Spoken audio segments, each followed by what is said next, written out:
क्या आप जानते हैं भगवान श्री कृष्ण ने भागवत गीता के 18 अध्याय में सबसे ज्यादा महत्वपूर्ण योग को बताया है। प्रणाम, आपका स्वागत है जाने अपना देश इन 75 डेज और आज हम बात करेंगे योग की। भगवान श्री कृष्ण ने गीता में कई महत्वपूर्ण योग के बारे में बताया है, जिसमें सबसे पहला है सांख्य योग। सांख्य योग में भगवान श्री कृष्ण ने आत्मा का सार बताया है, जिसमें उन्होंने बताया है कि आत्मा अमर है, उसको ना जलाया जा सकता है, ना काटा जा सकता है, ना मारा जा सकता है। जिस प्रकार हम वस्त्रों के पुराने होने पर उनको बदल देते हैं, उसी प्रकार आत्मा भी शरीर के पुराने होने पर उसको बदल देती है। इस योग से हमारे अंदर की मृत्यु का भय खत्म हो जाता है। अगला योग है भक्ति योग, जिसमें भगवान श्री कृष्ण कहते हैं कि अगर कोई मनुष्य प्रेम से अपना सब कुछ त्याग कर अपने आप को मुझे समर्पित कर देता है तो वही भक्ति योग है, जैसे मीराबाई। इसके बाद उन्होंने कर्म योग के बारे में बताया है। कर्म योग का मतलब है जब कोई मनुष्य बिना किसी फल की इच्छा किए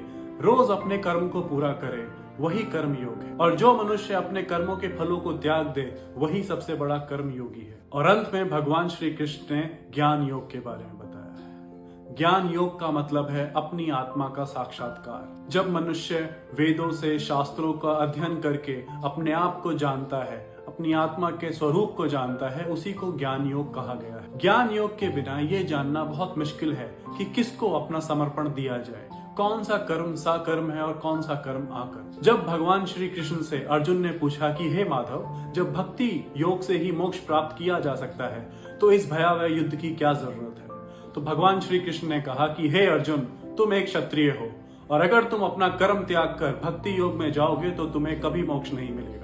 तुम्हें सबसे पहले अपना कर्म पूरा करना होगा और एक क्षत्रिय का कर्म है ये युद्ध लड़ना। पर तुम्हारे मन में इस कर्म के प्रति कोई फल की इच्छा नहीं होनी चाहिए। भगवान श्री कृष्ण के बताए गए इन सभी योग मार्गों से मोक्ष की प्राप्ति की जा सकती है। तो अगर आपको आज का वीडियो अच्छा लगा तो प्लीज इसे लाइक करें और हमें फॉलो करें ऐसे ही और वीडियोस के लिए।